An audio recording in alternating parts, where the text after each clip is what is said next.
Hello everyone and welcome back to the channel. It is so exciting to be back, and actually today marks the beginning of the chess openings video series, and I thought I'd start it off with a bang by sharing with you guys a rather unheard of gambit, and in fact it's so obscure and niche that it doesn't even have a name, so I'm going to assign a name to it based on the player who has a very nice win and was one of the first players to play the opening. So I'm excited to introduce to you guys the Lempert Gambit. Now, what's interesting about this gambit, as you'll see, is that you can actually play it against e4, d4, or c4. And there's no other opening or opening gambit that you can make the same claim for. Like the King's Indian is only against d4 or c4, the Caro-Kann only against e4, like that. But for this gambit, if your opponent plays the right moves, you can play it against any of these three variations and get an amazing position. So without further ado, let's jump right in, and we're going to be analyzing a game between Franz Hager and Igor Lempert. So white plays d4. Like I said, any of these three moves, e4, d4, c4, can transpose, because we play e6, a non-committal move, not staking too much of a claim to the center, just asking white what he wants to do. So white plays c4, and here Lempert plays pawn to b6. White plays e4, and now you see what I mean when I say that you can play it against e4, d4, or c4, because these are white's first three moves, and we don't do anything to challenge that. We're just playing e6 and b6 on the first two moves, so white can get in these three moves comfortably and wants to gain space. And actually, I have a tournament game in this line that started 1d4, then 2e4, 3c4. So I have played this over the board in tournaments with good success. So now bishop to b7, this is the move I played as well. And after knight to c3, we play the most natural move, bishop to b4, creating a pin on this knight against the king. f3 guards the pawn, and this is actually the position I had over the board. My opponent played f3, which seems like the most logical move, guarding this pawn and sort of creating a wall against our bishop. Now these g2, f3, and e4 pawns look pretty menacing, but we actually have an amazing move here, and this is the beginning of the Lempert Gambit. We play pawn to f5. And this move deserves a double exclam, if not triple exclam, because we are breaking open the center of the board, and in a totally unexpected way. White's just playing solidly, and this f5 move is a real shocker. But just wait, because it gets even crazier. So white takes back, and we do not take back. Instead, we play an even more insane move, knight to h6. And this is why I love this gambit so much, because it is so obscure. Like, you don't see chess played like this usually. There's no other opening in which you're sacrificing a pawn, then putting your knight on h6, but it actually works out beautifully well. The main variation here is f takes e6, taking yet another pawn. But let me just quickly clear up what happens if white takes this knight. So if bishop takes h6, we actually have a very tricky check, queen to h4. And thanks to white playing this move, pawn to f3, now we have a fork between the king and the bishop. So after pawn to g3, we scoop up the bishop with our queen, and we have a very good position with the two bishops. White has created weaknesses. We have threats like queen to e3 in the position, and just a very open center that we can take advantage of. So instead, after knight to h6, white plays the main move, f takes e6, and now another fantastic move.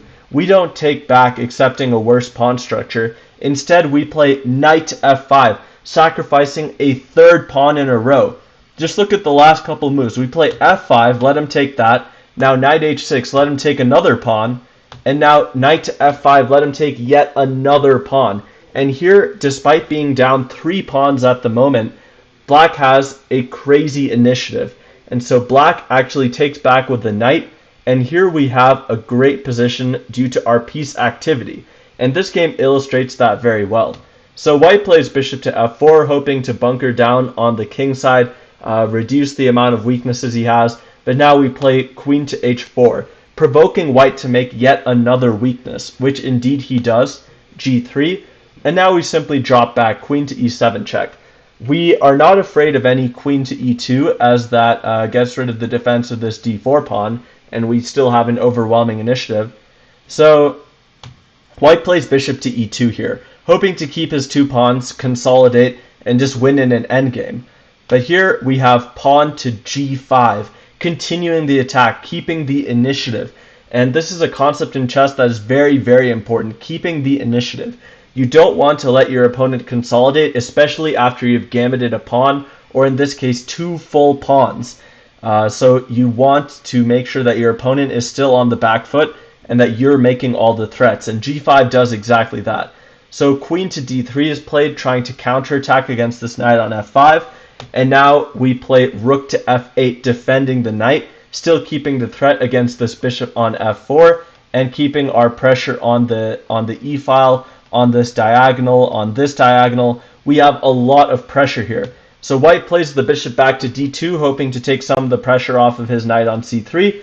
And now we play long castles. This is a great move, because now whenever you see your rook on the same file as your opponent's queen, you should always be keeping an eye out for tactics. And actually, this sort of tactic is exactly the one that happened in the game in only a few moves. This game ended in only 21 moves. So we can see what happened. White long castles, and now black plays just a beautiful move here.